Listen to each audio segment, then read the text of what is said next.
J'ai voulu faire passer une vidéo et celle qui était dans la salle a rapidement interpellé. Elle a pris le micro, elle a appelé les panélistes de venir sur la scène parce que le panel était censé venir avant la vidéo. Imaginez-moi, dans cette situation, qu'est-ce que je fais?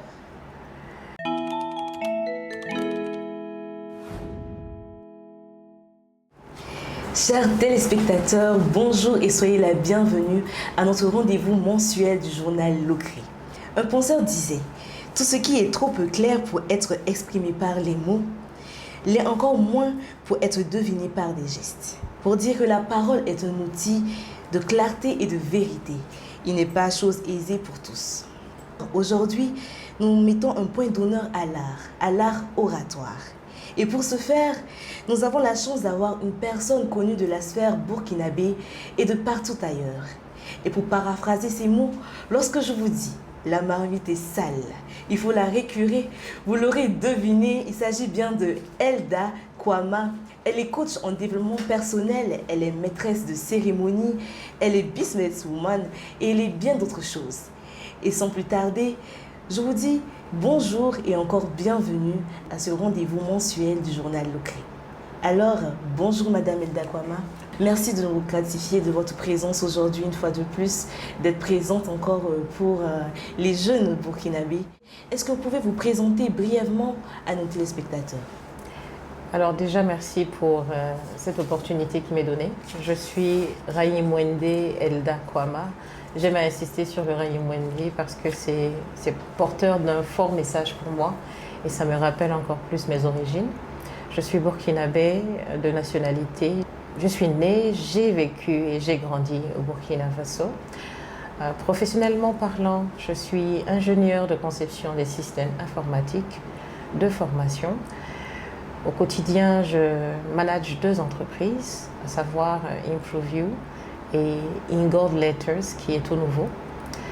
Je suis business developer, je suis présentatrice de cérémonies corporate, je suis modératrice de panels de haut niveau, je suis coach en développement personnel, mais aussi en prise de parole en public, pour permettre surtout aux personnes en milieu professionnel de s'épanouir, de développer des initiatives, mais surtout de réussir leur vie et leur carrière. Et si vous devez vous décrire en quelques mots, que diriez-vous?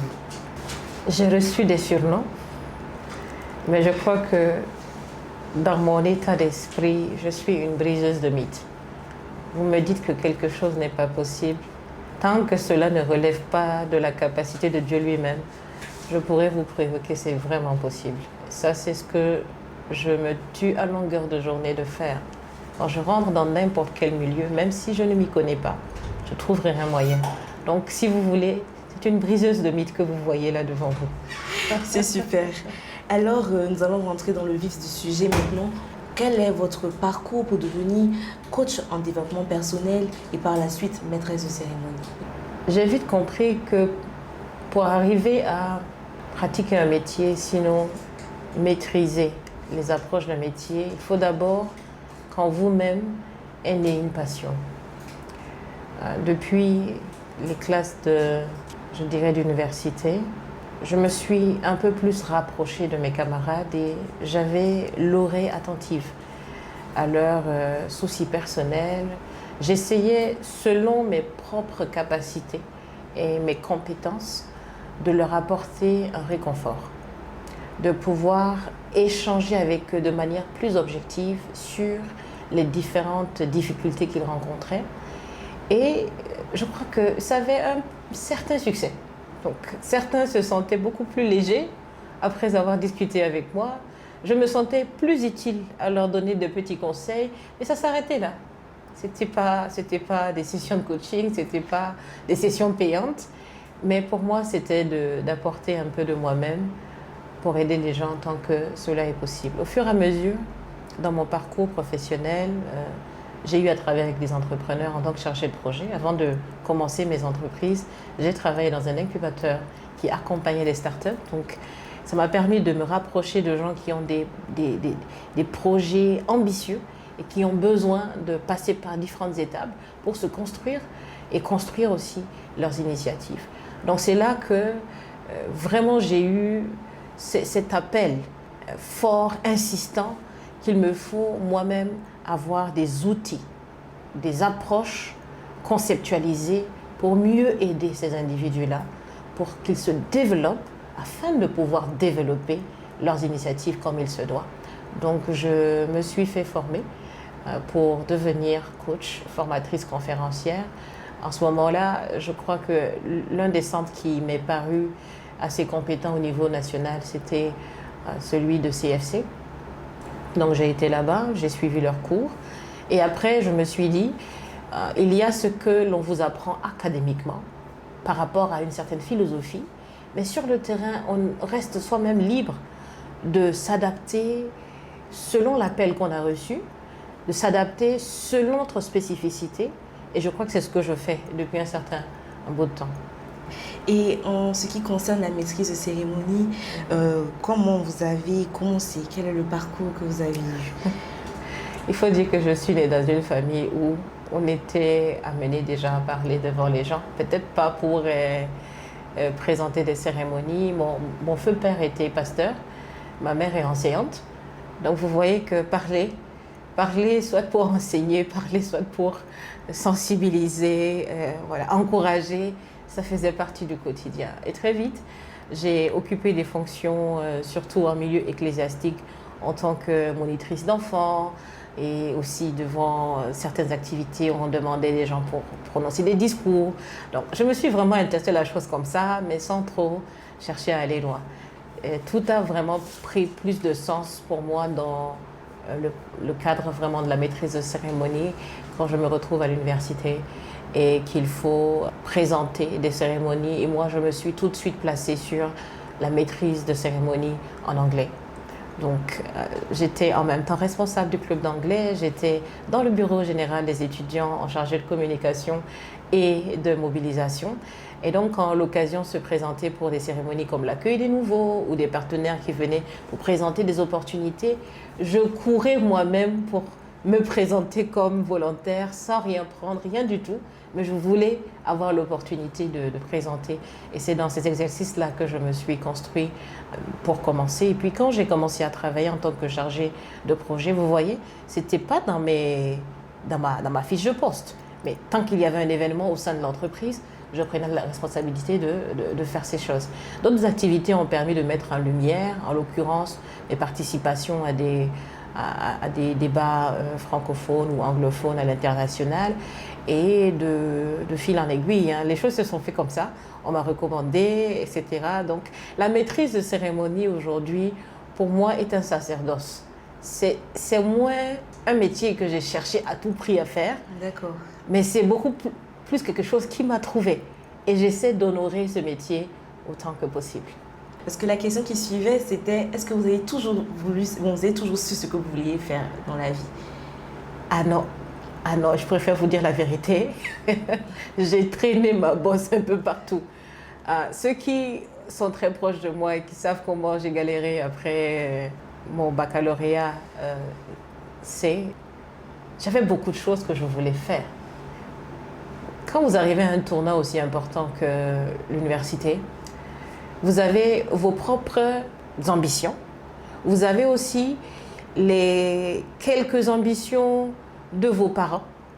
Vous avez aussi ce que les gens vous présentent comme la réalité. Donc, il y a la réalité qui se confronte à vos rêves, qui se confronte aux rêves de vos parents pour vous. Donc, en même temps, j'avais été inscrite en économie à l'université Joseph Kizerbo. Finalement, j'ai demandé à ce qu'on me ramène en médecine.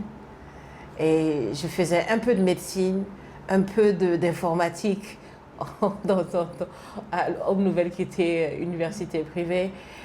Je peux vous dire que ce n'était pas facile, mais je me disais qu'au moins, avant que tout ne soit clair, il faut tout faire pour avoir beaucoup de connaissances. Que ça soit varié.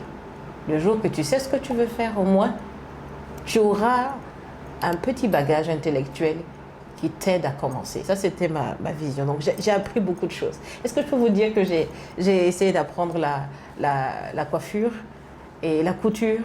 Je me disais, si jamais je dois changer de métier à un certain moment de ma vie, il faut au moins que je sache que je ne commence pas de zéro.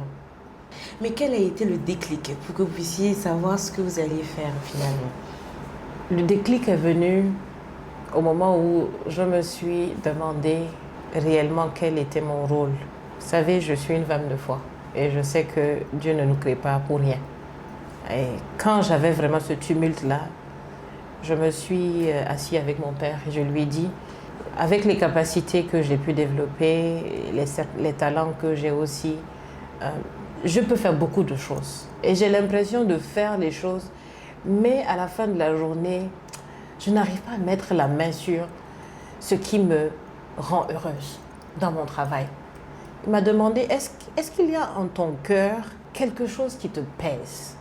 Quelque chose que tu as l'impression de devoir régler pour être en paix avec toi-même? Et je lui dis, quand je vois quelqu'un qui peine à prendre le bon chemin pour sa propre vie, ça me fait souffrir. Même si je n'ai pas de relation familiale avec la personne, quand je vois quelqu'un qui ne s'en sort pas, qui est perdu et qui n'a personne pour lui montrer un tant soit peu le chemin, ça me chagrine. Il m'a dit, certainement, ça doit être là-bas. Le jour que tu auras cette capacité à donner ta part, aider quelqu'un à revenir sur le bon chemin, avancer avec énergie, avec espoir, d'autres choses là, ce serait peut-être des revenus qui viennent compléter ton chèque du mois. Voilà comment je me suis décidée. Et j'ai dû démissionner pour ça. Carrément. Ok. À quoi consiste concrètement une journée typique d'un coach de développement personnel ou même d'une maîtresse de cérémonie? Qu'est-ce qu'on fait concrètement en étant coach personnel? Alors, de développement personnel. Il faut savoir que le coaching est une approche qui demande de la consécration. Voilà. Quand vous voulez devenir coach, il faut savoir que vous vous mettez à la disposition des individus et vous n'êtes pas censé porter le chapeau du juge. Quelqu'un qui vient vers vous pour être coaché s'est rendu compte qu'il a besoin de faire un pas de plus dans sa vie. Mais il vient vers quelqu'un qui est censé le comprendre, qui est censé l'écouter sans le juger, qui est censé l'accompagner de pas en pas vers donc les résultats escomptés.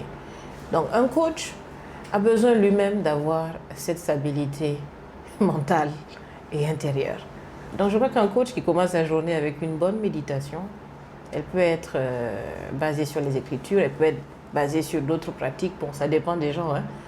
Il faut ramener le calme intérieur afin de pouvoir accueillir les tempêtes extérieures de vos clients qui vont venir et qui vont vous raconter comment leur journée aussi a été, donc plutôt leur journée a été, donc ça peut être très challengeant, mais c'est bénéfique. Donc le coach écoute beaucoup et pose des questions pour accompagner le coaché pas à pas pour que cette personne prenne des décisions responsables. Un coach, c'est aussi quelqu'un qui va relire les notes qu'il ou elle a prises pendant la session de coaching pour voir si au-delà de ce qui a été dit pendant le coaching, il n'y a pas d'autre moyen de pouvoir accompagner son client. Le coach, finalement, c'est quelqu'un lui-même qui a besoin d'être coaché. Est-ce que je dois le dire et le souligner? Un coach n'est pas super tout-puissant. Et lui-même, dans la foulée, à cause de tout ce qu'il entend, à cause de tout ce qu'il doit faire comme effort, toute l'énergie qu'il doit dépenser, il a besoin lui aussi d'être canalisé pour ne pas dérouter. Voilà. Donc, un coach qui a un autre coach qui le suit, c'est vraiment important. Sinon, d'avoir au moins un mentor qui l'aide à rester focus dans sa mission. Je crois qu'un coach, c'est quelqu'un qui lit aussi, qui lit beaucoup, qui lit surtout sur la psychologie humaine, comprendre comment fonctionne l'humain, mais qui se documente sur un certain nombre de choses. Je n'ai pas besoin d'être expert du secteur d'activité de mon client, mais il faut quand même que je me documente. Voilà, ça permet que j'ai une culture générale qui est soutenue et qui permet que j'ai des conversations plus approfondies avec mon client. Mais à la fin de la journée, on n'est pas obligé d'être expert de ce que le client a comme expertise. Pour la maîtrise de cérémonie, ça c'est autre chose. Hein. Mais avant de poursuivre, je ne coupe pas, désolée, mais avant de poursuivre, qu'est-ce que vous pouvez dire à ces personnes qui pensent que le coaching en développement personnel est quelque chose d'inutile ou peut-être un apatnigo? Voilà, donc qu'est-ce que vous pouvez dire à ces personnes-là? Je crois que les avis sont un peu partagés par rapport au coaching pour une bonne raison. Lorsque vous allez vous faire coacher, vous êtes en train de livrer quelque chose de plus ou moins confidentiel à quelqu'un en qui vous avez une confiance. Et beaucoup ont été déçus sur ce côté-là. Donc, on en connaît qui étaient de bons coachs, mais qui, par manque donc, de discipline personnelle, ont divulgué des secrets. Donc, ça fait qu'aujourd'hui, les gens voient le coaching comme étant, pas tout à fait et quelque chose de sécurisé à faire.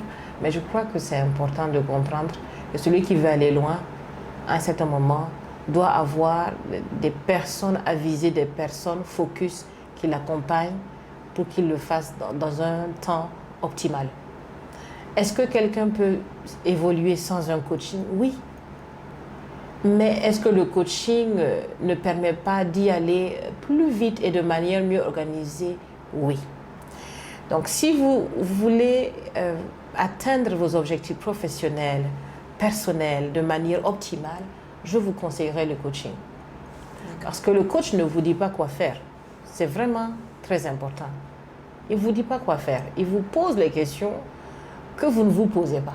Il vous pose des questions très pointues et qui demandent que vous réfléchissez non seulement à vos actions, mais aux conséquences probables des actions que vous allez prendre. Aujourd'hui, les gens aussi confondent le coaching au mentoring, le mentoring au conseil. Donc, vous voyez, et des gens veulent porter les mêmes chapeaux à la fois, c'est pas possible. Ça, c'est mon avis personnel. Si vous voyez quelqu'un qui dit « je suis ton coach et ton mentor à la fois », les dérives ne sont pas loin. D'accord. Soit on décide d'être un coach professionnel et on coach des gens, mais quand on décide de mentorer une personne, on peut pas être à la fois son coach. Sinon, on risque de donner des directives au lieu de questionner pour permettre à la personne d'être responsable elle-même de ce qu'elle fait. Ok, tantôt vous avez parlé de certains coachs qui dérivent. Alors, est-ce que vous pouvez nous donner des qualités qu'un coach personnel, de développement personnel doit avoir? Pour être coach, je crois que la qualité humaine qu'il faut nourrir, c'est l'empathie. Quand vous n'avez pas de l'empathie pour les gens, vous ne pourrez jamais vous connecter à leur peine et comprendre pourquoi vous devez les aider. Quelqu'un qui n'est pas empathique n'a pas de temps pour aider son prochain. Donc, le coach doit être empathique d'abord. Et deuxièmement, c'est d'être quelqu'un qui est patient. Patient pour laisser son client s'ouvrir à lui. Vous savez, les premières séances de coaching sont toujours un peu mitigées. Bon, le client vient avec des réserves. Vous aussi, vous l'observez. Chacun essaie de faire comme s'il a mis de son mieux, mais pas vraiment. Mais c'est au fur et à mesure que la relation de coaching se développe que la confiance s'installe.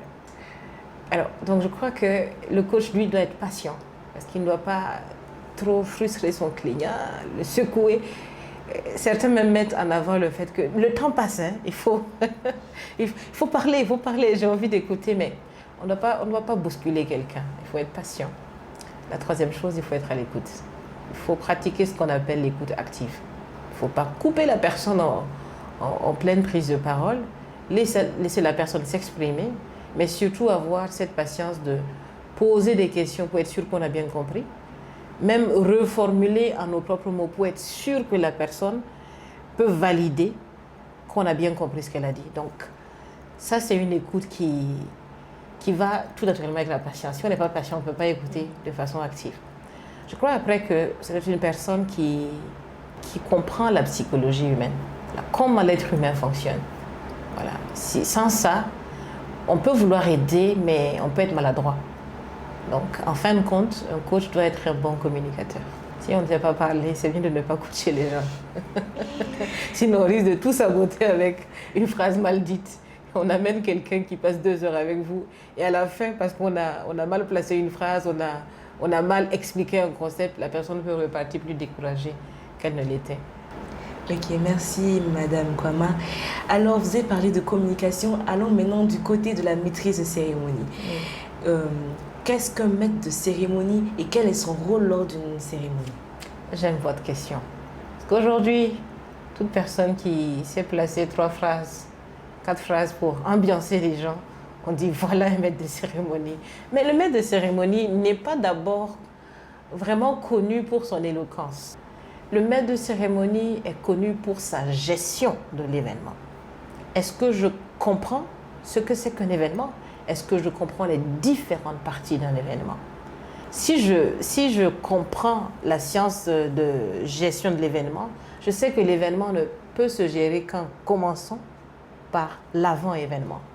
Donc un maître de cérémonie va non seulement prendre tout le temps de comprendre les enjeux d'un événement, quelles sont les personnes clés de l'événement, quelle est l'ambiance recherchée par le client, mais aussi l'ambiance correspondant au type d'événement.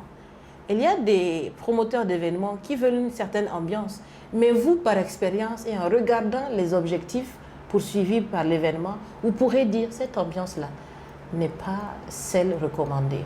Et vous pourrez expliquer, si seulement vous avez la science de cela, à votre client et le convaincre de pencher vers un autre type d'ambiance à installer. Il faut que le maître de cérémonie ait toutes les informations dans les détails, y compris les biographies de ceux qu'il doit présenter, y compris même comment les choses se sont organisées, parce que ça pourrait être du contenu qu'il exploite pendant l'événement, en faisant vous voyez, des retours en arrière, en racontant des anecdotes que tout le monde n'a pas vues. Donc c'est quelqu'un qui va s'intéresser aux réunions de préparation de l'événement, pour ne pas se pointer le jour J, mais qui n'est pas au courant de toutes les évolutions. C'est quelqu'un qui va venir inspecter la salle pour comprendre la disposition et comment lui-même il doit se placer pour que certaines parties de la salle ne se sentent pas abandonnées. C'est quelqu'un qui va certainement choisir le type de micro qui va correspondre à l'ambiance qu'il doit avoir à faire. Si je me retrouve à faire de la maîtrise de cérémonie pour une compétition de projet, je ne vais pas m'hasarder à prendre un micro baladeur. Beaucoup ne le savent pas. Je vais beaucoup plus aller avec un micro-casque. Ça me permet d'être libre moi-même dans mes mouvements et déjà de donner l'eau à la bouche aux candidats qui vont passer après moi. Mais toutes ces choses-là, les gens ne le prennent pas au détail près.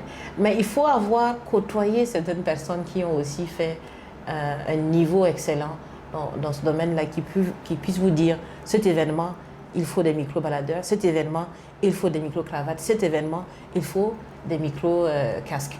Ça englobe un certain nombre de choses. Donc, le maître de cérémonie doit comprendre la logistique, doit pouvoir être en synchronisation avec tous ceux qui sont en charge de la sonorisation et doit être informé je dirais, des couleurs, s'il faut s'adapter aux couleurs de l'événement. Est-ce qu'il y a un message fort à transmettre au travers des couleurs pour que lui-même, dans son accoutrement, il puisse être synchronisé.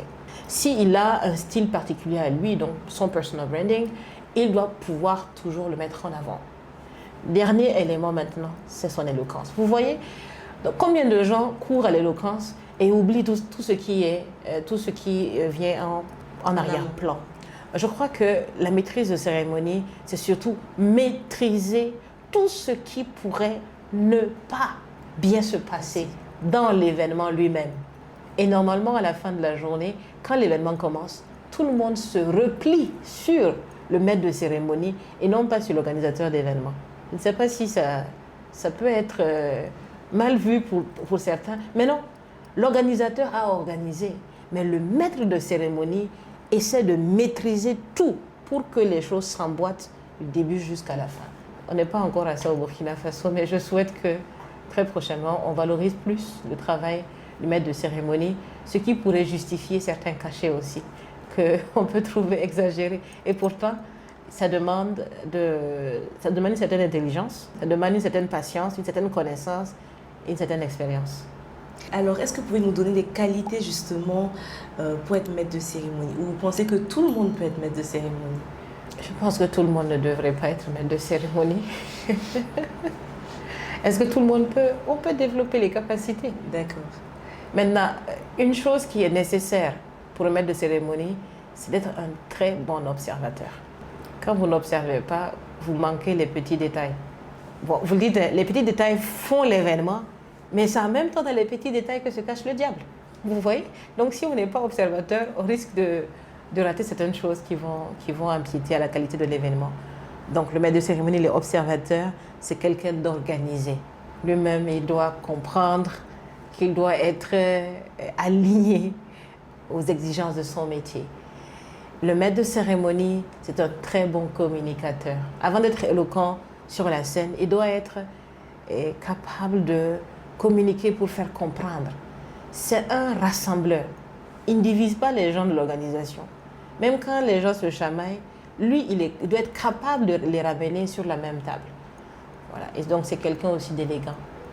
Il faut être élégant. Il faut que les gens, quand ils vous regardent, ils aient envie même de vous écouter maintenant. D'accord, merci beaucoup. Je vous entendais parler d'anecdotes que vous pouvez raconter lors des cérémonies, mais est-ce que vous pouvez nous raconter une anecdote d'un de vos métiers, par exemple en tant que coach ou en tant que maîtresse de cérémonie? Alors, je vais vous raconter une histoire qui moi-même m'a sidérée et j'ai davantage compris pourquoi, pour le métier de coaching, et plutôt le métier de coach, il faut avoir de la patience. Et même, j'ai envie d'ajouter de la tempérance. Il faut être quelqu'un qui sait maîtriser ses émotions. J'ai eu une cliente qui a demandé donc à me rencontrer. Je pense que dans cette période-là, nous avions fait une approche de diagnostic gratuit. Donc, quand vous venez pour la première fois, vous souhaitez avoir un coaching. Certains veulent un coaching, mais ils ne savent même pas ce que c'est, parce qu'ils ont entendu ça dehors. Et ils ont entendu que la personne est coach, donc on vient chercher un coaching.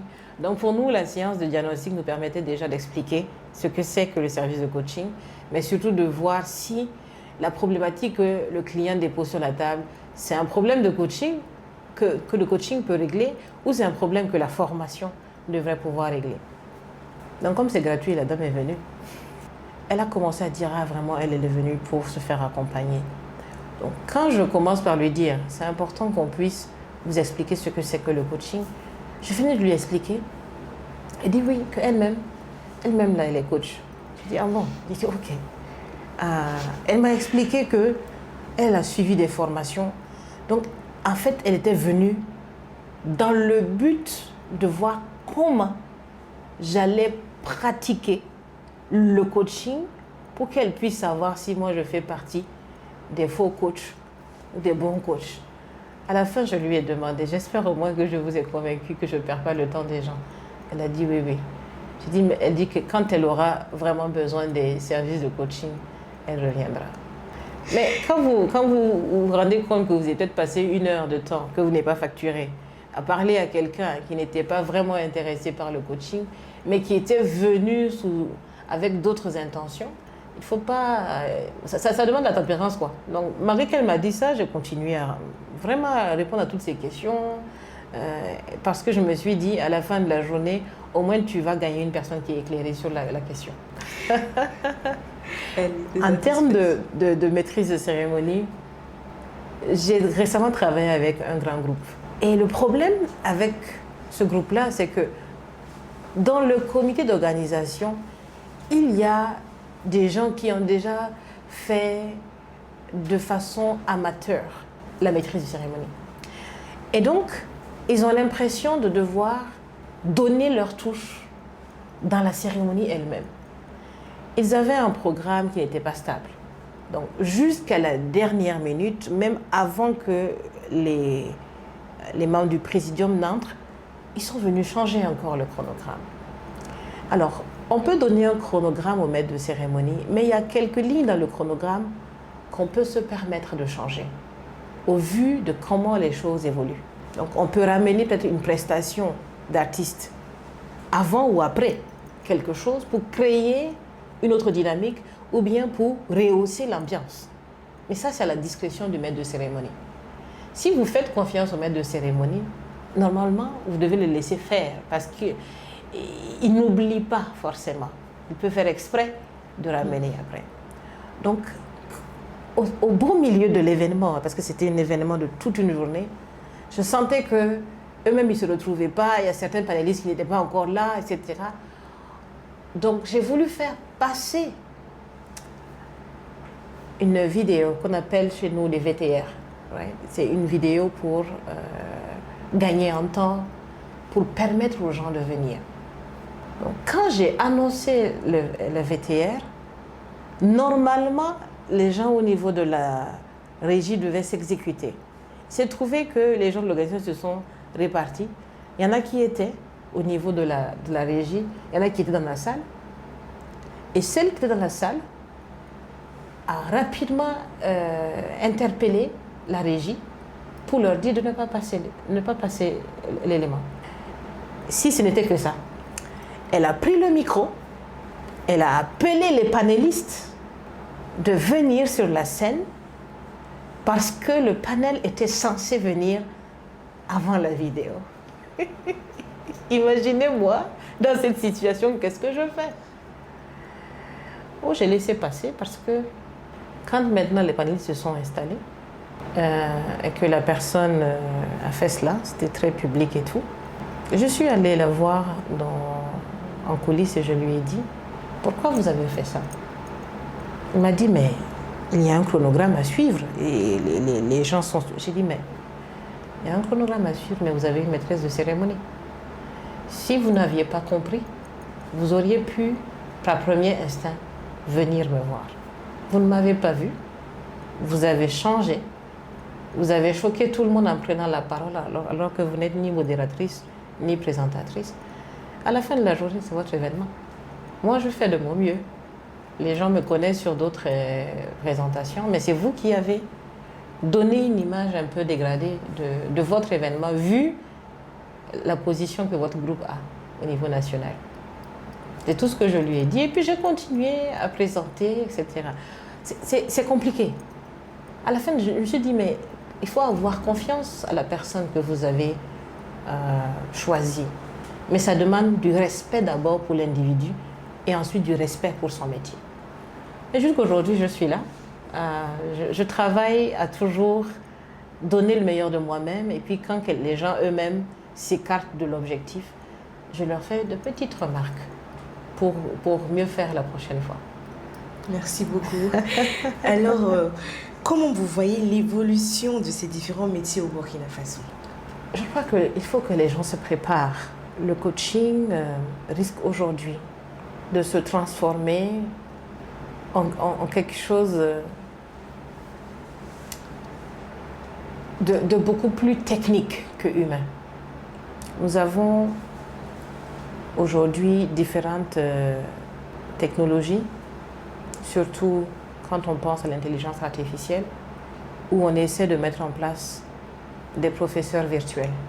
Dans le domaine de la linguistique, c'est déjà opérationnel. Vous avez des intelligences artificielles qui jouent le rôle de professeur.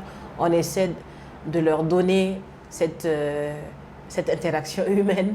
Je veux dire l'intelligence artificielle. On essaie de l'améliorer au point que l'apprenant qui est en face de l'intelligence artificielle se retrouve ou sent qu'il se retrouve devant un humain qui l'accompagne pour son apprentissage. Mais connaissant l'évolution de ce métier-là, moi je crois que si on ne fait pas attention, on risque de devoir à un certain moment cloner le coach et les gens demandent des conseils ou demandent un accompagnement par l'intelligence artificielle. Est-ce que c'est mal? Non, pas vraiment. Mais est-ce que ça sera efficace? Ça, je ne sais pas. Je ne sais pas, mais il faut qu'on puisse donc réinventer ce métier-là en tenant compte du facteur humain. Pourquoi le coaching doit rester une capacité, ou plutôt un métier qui est fait par des humains? Pourquoi? Parce que si on ne se pose pas la question, naturellement, on va choisir le volet facile. Si j'ai un clone qui fait ça pour moi, je fais plus d'argent et j'utilise mon temps pour faire autre chose. Et les gens peuvent se dire aussi, je me confie à un robot. Je suis presque sûre que demain, tout ce que j'ai dit ne se retrouve pas sur la place publique. Donc il faut vraiment que nous-mêmes, les professionnels du métier, on s'asseye pour se poser ces questions-là, pour mieux définir en avance, peut-être dans notre contexte local, comment est-ce qu'on perçoit le coaching, mais aussi de façon plus globale, comment est-ce qu'on peut impacter la perception du coaching. Pour la maîtrise de cérémonie, je crois que ce métier-là ne va pas être tout de suite détérioré. Peut-être qu'il peut évoluer. Peut-être qu'à un certain moment, on devra être capable de faire beaucoup de choses à la fois pour qu'on nous voit comme un maître de cérémonie. Peut-être qu'à un certain moment, on doit être en même temps l'organisateur que le maître de cérémonie. Parce que les gens essaient de faire ce qu'on appelle l'optimisation des ressources. On ne va pas payer quelqu'un qui réfléchit sur la cérémonie et payer quelqu'un qui réfléchit sur la présentation de la cérémonie. Donc il faudra vraiment réfléchir comment le maître de cérémonie doit être multitâche. Mais je crois que la maîtrise de cérémonie va rester pour un bon bout de temps encore. Bon, enfin, j'espère. J'espère aussi. Alors, nous sommes presque à la fin. J'aimerais savoir quelle est votre philosophie de vie. Moi, je ne philosophe pas beaucoup. Mais je suis une femme de foi. Sans la foi, je n'avance pas. C'est pourquoi tout ce que je fais, je le confie d'abord à Dieu. Sachant que lui, il connaît par avance ce qui arrive, mais que mon travail à moi, c'est de faire ma part. Ma foi me permet d'être éclairée dans ce que je fais, de ne pas le faire pour des ambitions personnelles uniquement, mais de toujours voir tout ce que je fais comme une mission. Je suis en mission. Peut-être que c'est mon entreprise, je l'ai créée, mais quelqu'un m'a mandaté. C'est comme ça que je le perçois. Quand on me mandate à faire quelque chose, je peux me dire que ici, je n'ai pas à rendre compte à qui que ce soit, c'est moi-même qui ai créé l'entreprise. Mais je rends compte à qui m'a mandaté. Donc ça me permet de me recadrer moi-même, de faire au mieux, de ne pas bâcler mon travail, de ne pas être dans les magouilles. C'est important. Donc est-ce que c'est ça qu'il faut appeler ma philosophie de vie? C'est ma foi qui est ma fondation et j'avance comme ça. Alors, est-ce que vous pouvez nous donner un petit mot de fin adressé à la jeunesse? Quand on est jeune, il faut surtout voir le monde avec des possibilités. Écouter les générations passées devrait être seulement pour une meilleure compréhension de l'évolution du monde. Si vous écoutez ceux qui vous ont dévancé, dans le but de vous décourager et de penser que certains chemins sont fermés, vous avez pris la mauvaise décision. Écoutez pour vous renseigner. Écoutez pour comprendre le passé. Mais n'écoutez pas pour vous créer des barrières et des limites. Votre génération vous appartient. C'est vous qui décidez comment vous ouvrez des portes qui sont restées jusque-là fermées. C'est vous qui décidez comment votre futur sera. Et tout cela parce que vous êtes jeune. La jeunesse doit être pour vous un espoir illimité. Parce que vous avez la force physique, parce que vous avez encore envie de découvrir des choses, parce que vous avez même le temps pour. Bon, en tout cas, j'espère que rien ne soit un mythe pour vous. Et j'espère que quand nos chemins se croisent, on puisse ensemble briser les mythes. Je vous remercie. Merci beaucoup à vous, Madame Kwama.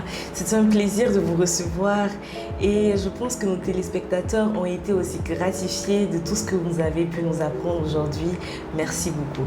Et à vous, chers téléspectateurs, on se donne rendez-vous pour le mois prochain pour le prochain métier à découvrir. Merci.